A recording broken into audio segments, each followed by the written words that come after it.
Панорама треснута.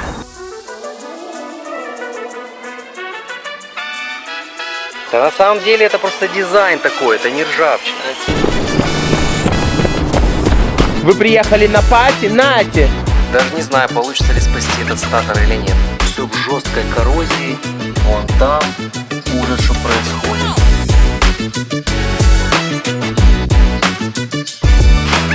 Мы нашли нашу машину. Ну нормально, стоит. Посерединке. Вова предлагает икса взять. Икса забрал, мне икс больше. Ну на нем уже кто-то едет, слышишь? Поэтому нам придется только ту. Посередине такая. Конфисковали у кого-то. Ну зато она, видишь, видите, здесь получается пробег, она новая, 1 миля. Решетка на месте. Панорама треснута. Пацаны, я подключил. Вова, заводись, поехали. Подключен 12-вольтовый бустер. Двухмоторная. Ничего себе, тут, бля, все на месте вообще. Как раз вот мне нужна бандеечка на палец. Айфона тоже нету. Зарядка может быть еще впереди. Получается, здесь 19-е колеса стоят. Ну вот так, ребятки. Intel. Просто добавь воды. Вот здесь Dent Removal делали на крыле, видишь? И здесь вот дентик. Вот такой вот аукцион. На машине, но едем по вторнику, да? Да, во вторник уедем, а что? Сейчас быстренько батареечку разберем, подсушим, что-то подпаяем, под туды-сюды и погнали. Я думаю, такого вы, может, и видели, но точно не каждый день. Разбираем мы тут дверь на Tesla Model S. Думаем, что-то не работает стеклоподъемник. А тут все починили надежно. Ну, в принципе, да. И запах горелого моторчика привода стеклоподъемника. А мы думаем, что у нас предохранители горят? А, конечно, блин. Против такой дровяняки никакой предохранитель не выдержит. Короче, умельцев здесь хватает. Но народное творчество мы, как всегда, приветствуем. Приехали мы в U-Haul. Хотим взять прицепчик большой. Хотим взять большой прицепчик и поехать на аукцион забрать Теслу, которую мы купили уже, наверное, месяц назад, но никак ее не заберем. Еще Артем купил себе BMW, он тоже хочет его забрать. Так что сейчас идем в U-Haul, берем прицепчик и отправляемся на аукцион. Слушай, это как пистолет выглядит почти. Туру-то-то-то-то.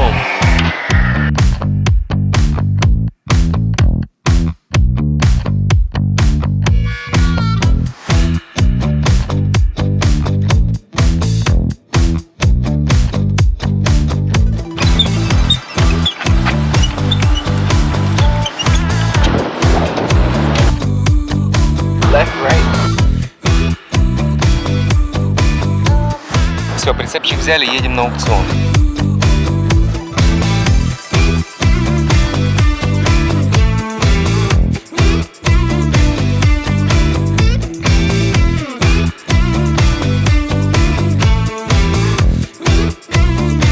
Приехали на аукцион на Одессу.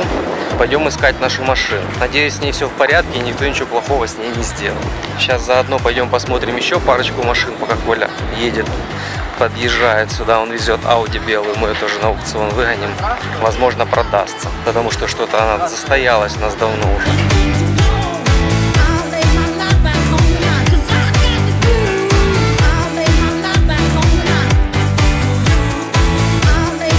Да, прикольный салон, вообще такой белейший просто. 18-й год. Прикольно. Видишь, у них уже в 18 году целиком идет панорама. Да, есть. Прикольно, крыша целиком.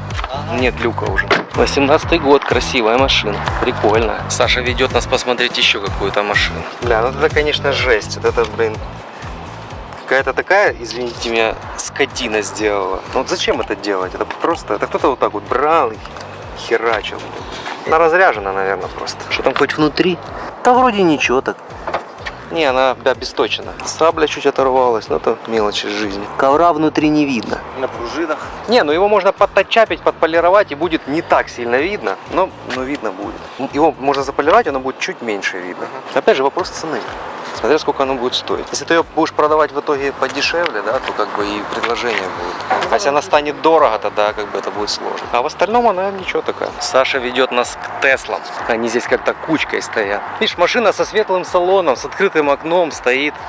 Как бы и всем все равно. 2 ключа даже есть. Вот это прикольная штучка, да, вклеена? Да, брат. Здесь антихрум стоит, наклеен. Да, наклеена. Да? Здесь Я, антихрум. слушай, На ручках. можно на аукционе. Ну, это удобство. Что-то с со стеклом. Да, там надо регулировать это. А, она ж ударенная. Из-за этого она не отрегулирована. Не, ну симпатично выглядит машина, а что? Прикольно. Кто-то сделал антихром везде. Здесь, конечно, подклеивалось чуть-чуть. Ну а в остальном... Слушай, я раньше не видел такого. Типа серый салон с белой вот этой штукой. Обычно черные салоны с красной полоской, а здесь белый. 2 ключа. Экраны не потекшие. Это good Tegra. Ну, да. Suspension. И пробег у нас 84 тысячи. В неплохом состоянии, салон прикольный. Я, кстати, такого раньше не видел. Понял, чтобы серый салон и белая полоска. Это наклеено. Это... Да. Очень много наклеек. Бывший владелец кастомизировал ее очень так. Много по внешности. Ну, относительно. В принципе, эту дверь под замену. Здесь можно будет все это тоже сделать. Немного повреждена передняя дверь. Ну, в общем-то, можно поторговаться. Машина в хорошем состоянии, за исключением этого повреждения. И, в принципе, зависимо от ее цены, возможно, это будет даже неплохая покупка. Посмотрим. Вот эта эсочка, это, конечно, уже другая история. Это свеженький год. Это 23-й год. Белый салон. Перфорированные сиденья. Я думаю, что с вентиляцией. Очень классно выглядит. Эх, надо дойти до этого уровня. Да на самом деле это просто дизайн такой, это не ржавчина. Red Style. Да, это такой специальный дизайн. Просто некоторым людям нравится, что оно как будто бы не новое. Оно не новое, да, оно действительно загнило. Ну, вот так бывает. Вот такая вот есть машина, здесь цешечка. AMG. Должна быть быстрая, по идее. Красивая в салоне.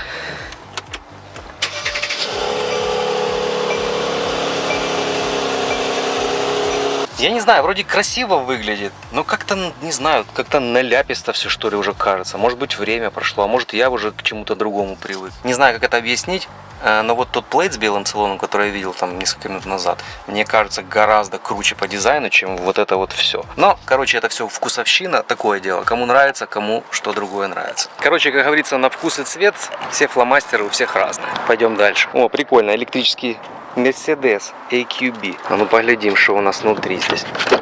Ну, в общем-то, дизайн похож, как и вообще, в принципе, на их дизайн. Ну, в общем, прикольно. Не знаю, что нужно сделать. Ключи здесь вроде есть, но нажимаю. О, включилось что-то. Лана Шалаби. Здесь со шторками такая панорама разделенная. Не, в общем, салон симпатичный, никаких претензий к салону нет.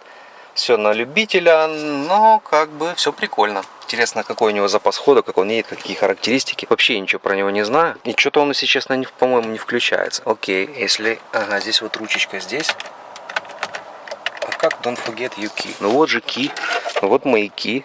А почему я никуда не еду? Странно, странно. Наверное, мне нужно научиться пользоваться этой машиной. Хорошо, мотор мы все равно здесь не услышим, потому что он электрический. Можем идти дальше. Вот такая вот машинка. В принципе, симпатичная. Вот у нас Model X 100D. Интересно, это какой год? Тоже белый салон у него красивый. Ага, это у нас 18-й год. 18-й год. Тут уже точно стоит Intel. 19 тысяч пробег. Белый красивый салон. Да, салон красивый. Здесь вот нет прохода, здесь есть подлокотник. На нашем X, кстати, этой штуки нету. Задний ряд сидений. Ну, прикольненький X, прикольный. Я бы на таком поездил. А может, я на таком и поезжу. Всегда было интересно поездить на X, чтобы поэксплуатировать его, ну, в личных целях. А такого опыта у меня пока нет. Но я думаю, в скором, ближайшем будущем он у меня должен появиться. Так, походили, погуляли, но нужно и дело сделать. Мы все-таки за машиной сюда, за нашей приехали. Поэтому поедем и разблокируем сейчас. И будем вывозить и затаскивать на прицеп. Вон она стоит вдалеке, одинешенькая, ждет нас. Так, паркинг-брейк отключаем. Отключаем. Все, паркинг-брейк я отключил. Не, она, наверное, не алло.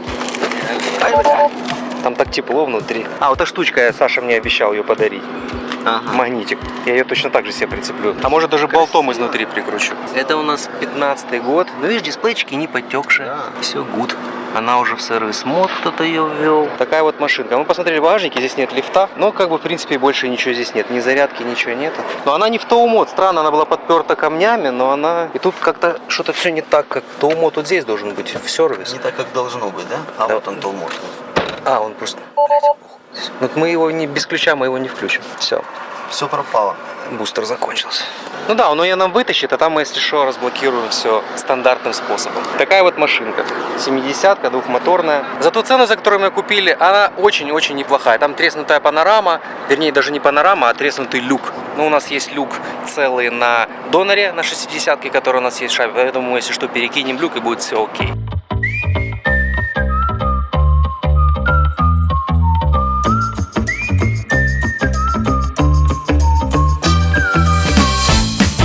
Сейчас дядя нам ее вывезет, и там мы уже разблокируем колеса и погрузим ее на наш прицеп.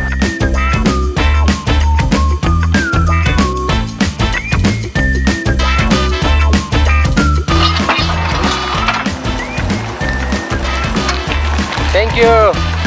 А теперь будем грузить на прицеп.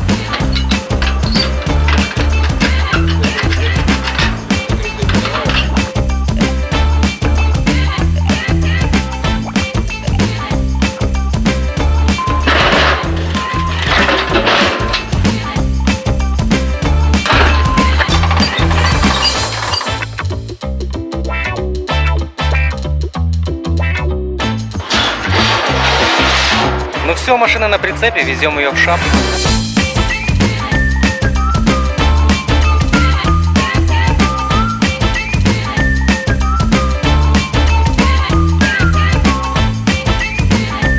Собираю здесь батареечку для Toyota очередную. Я уже пересобрал элементы. Вот такой вот она была до ремонта. Вот здесь это примерно линия оригинальной емкости. А вот картина после ремонта. Здесь до оригинальной емкости, конечно, тоже далековато. Но владелец попросил нас отремонтировать ее как можно подешевле, потому что если делать ее как нужно поменять абсолютно все элементы, что является уже очень-очень недешевым ремонтом. Поэтому по просьбе владельца идем таким путем. Но тем не менее батареечка собрана, она проверена на графике разряда. В принципе, все достаточно неплохо. Поэтому я думаю, батареечка это еще послужит. Сейчас я ее соберу и мы поставим ее в Toyota Camry, с которой эта батареечка и досталась.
Ну, все, наша батареечка собрана, оттестирована. Будем устанавливать ее на автомобиль. Куда мы приехали, Калюня, рассказывай. Здравствуйте, мы приехали на аукцион Манхайм. Вот такой вот аукцион Манхайм. И нам надо поехать и забрать машину. Какую машину мы забираем? Артем купил себе BMW. BMW. Володя, ты любишь BMW? Обожаю. Сейчас нам откроют ворота, и мы поедем смотреть на машину.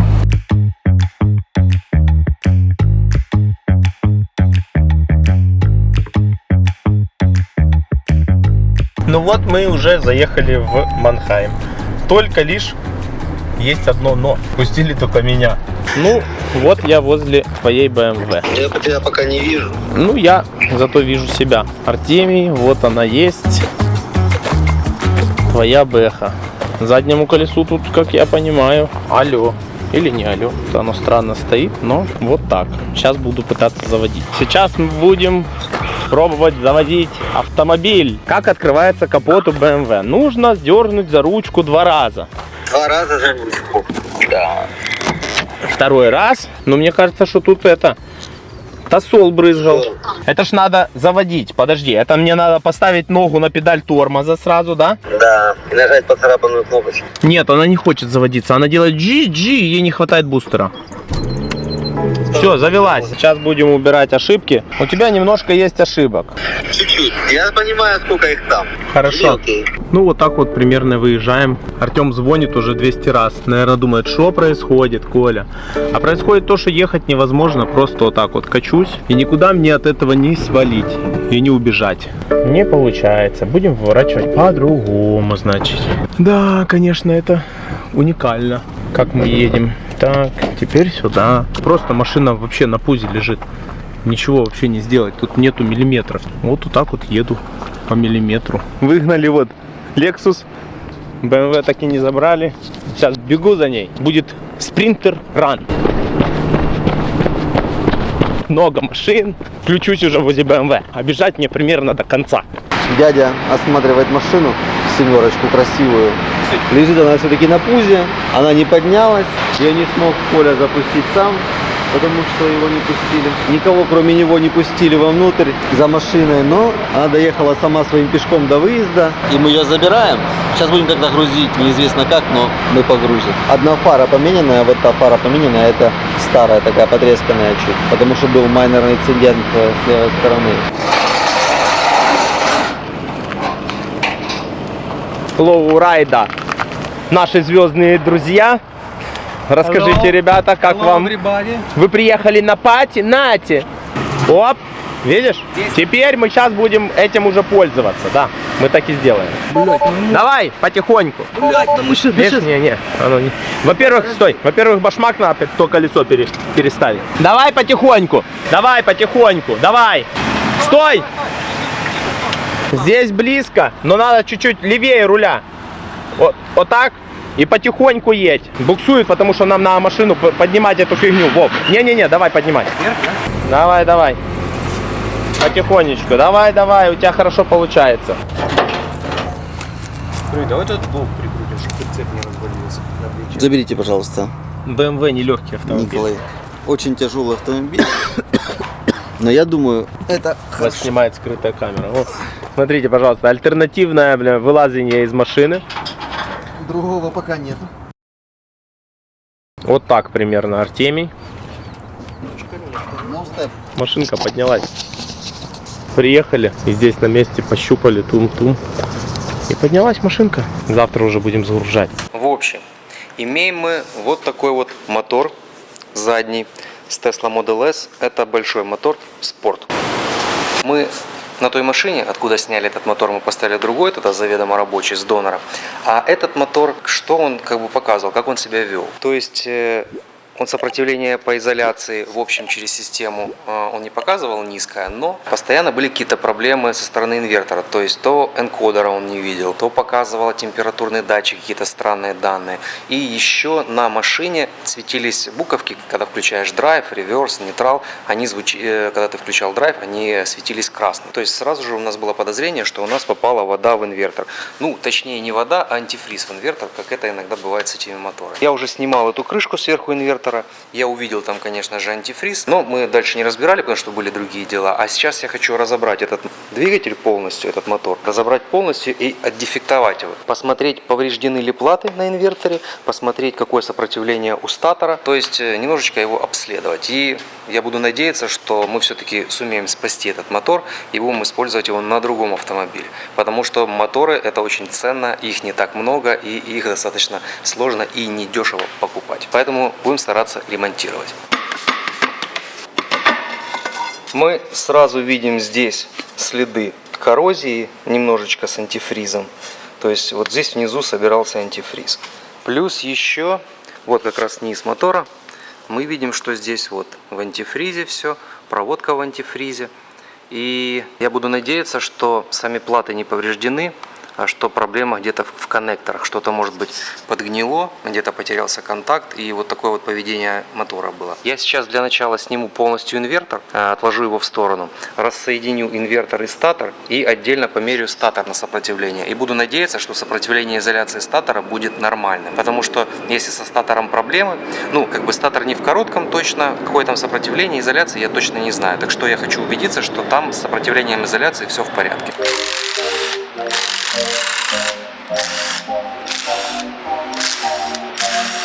Есть тут один такой хитрый болтик, и поэтому для него у нас есть специальный специальный инструмент.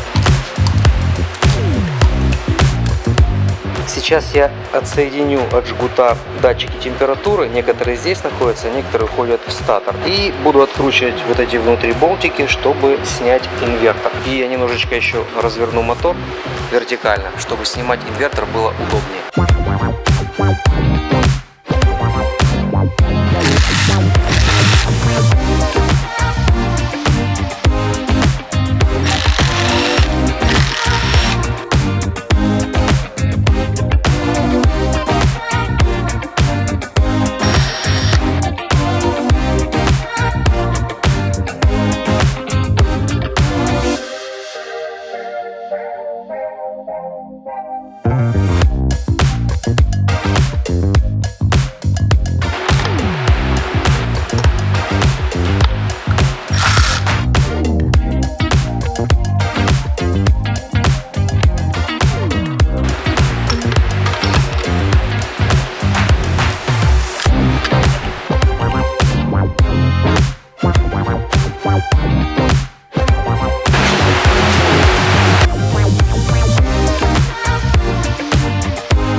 Инвертор у нас снят, мы его отдельно подразберем, вымоем, изучим, посмотрим внимательно на все платы, посмотрим, есть ли где-то повреждения или места какой-то коррозии. А сейчас я, скорее всего, померяю на сопротивление изоляции статор и, возможно, разверну, сниму крышку со статора и посмотрю, в каком там состоянии сальник и в каком там состоянии вал, потому что, скорее всего, протечка произошла именно оттуда. Поэтому будем разбирать дальше и мерить сопротивление изоляции статор. Инвертор у нас снят, теперь буду мерить сопротивление изоляции. Один щуп на массу, один щуп на шину. Буду замерять все на 1000 вольт. Опачки. Сопротивление изоляции, конечно, грустненькое. 0,08 мегаома — это крайне мало. Здесь на статоре вообще сопротивление должно уходить в бесконечность, то есть быть очень высокое. Оно здесь очень низкое, поэтому, скорее всего, антифриз попал туда в обмотку статора и создает вот такое плохое сопротивление. Я сейчас сниму эту крышку, вытащу ротор, посмотрю, что там, и не знаю, мы, возможно, будем пробовать как-то мыть спиртом, статор сушить, возможно, получится его спасти. Ну, а может и нет. Мерить остальные шины особо смысла нет, потому что, в принципе, здесь сопротивление будет такое же самое. Такое же самое низкое, к сожалению. Но что делать?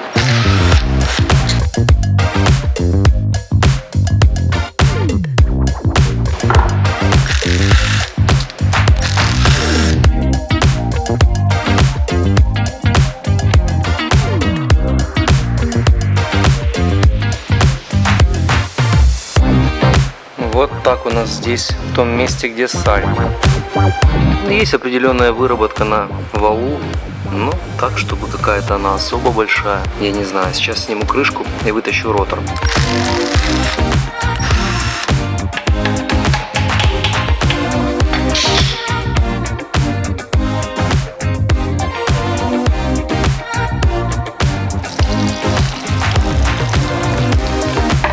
Вы сейчас видите, сколько антифриза вылилось со статора. Это жесть. Походу статор с ротором просто плавал в антифризе. Даже не знаю, получится ли спасти этот статор или нет. Начинают возникать сомнения, но будем пробовать.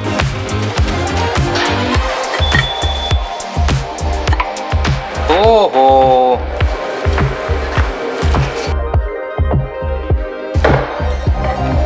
Конечно, очень мягко говоря, здесь все печально. Все в жесткой коррозии. Вон там ужас, что происходит. Все выглядит очень и очень плохо. И сам ротор весь в коррозии. Шлицевое соединение в коррозии, все. Что-то шансы спасти этот статор стремительно падают. Наверное, было видно, сколько антифриза вытекло, когда я крышку снял. Там прям ливануло оттуда. То есть и оно отсюда пробралось через соединение дешины, пробралось туда, где инвертор, и попало аж туда, где инвертор. Конечно, все печальненько. Самая ценная часть двигателя в очень плохом состоянии. Мы попробуем, конечно, помыть спиртом это все дело, повымачивать несколько дней. Потом посушим это все. Но визуально все выглядит очень плохо. Ладно, продолжим. Я решил померить еще раз сопротивление изоляции без ротора. Оно немножечко выросло. 0,15 мегаома. Но все равно остается критически низким, как ни крути. Поэтому, как я уже говорил выше, попробуем замочить это все в спирте. И потом это все будем какое-то время сушить. И будем смотреть, что будет с сопротивлением изоляции. Если оно будет расти и дойдет до определенного значения, которое будет достаточно, тогда, возможно, мы попробуем использовать этот статор. Но, как я уже опять же говорил, выглядит все не очень. Поэтому то, что будет дальше с этим мотором, я надеюсь, расскажу вам немножечко позже. Пришло время замачивать наш статор и пробовать его оживить. Я вот придумал такую схему. Немножечко заполнить здесь пространство, закрою крышку на герметик, переверну и налью просто сверху спирт. Потому что если вставлять весь статор в какую-нибудь емкость, то нужно очень много спирта использовать, чего не хочется делать. Поэтому что спирта у нас не так много, у нас всего лишь 4 галлона. Поэтому я сейчас заклею крышечку и буду лить сверху. Надеюсь, я все дырочки позатыкал и ничего не потечет. И будем ждать, пока он откиснет пару-тройку дней, а потом будем сушить и смотреть на сопротивление изоляции.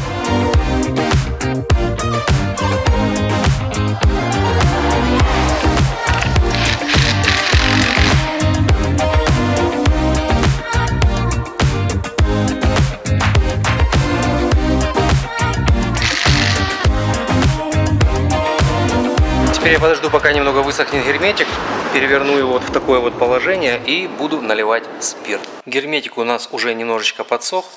И я хочу перед тем, как залью спирт, проверить на сопротивление изоляции и посмотреть, какое оно будет после всех наших процедур. Значит, смотрим.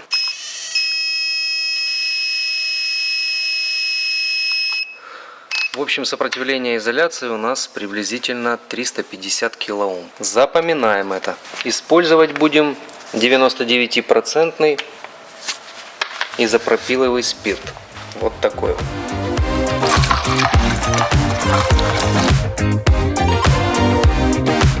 Потихоньку наполняется. Уже почти под верхом. Так, отлично.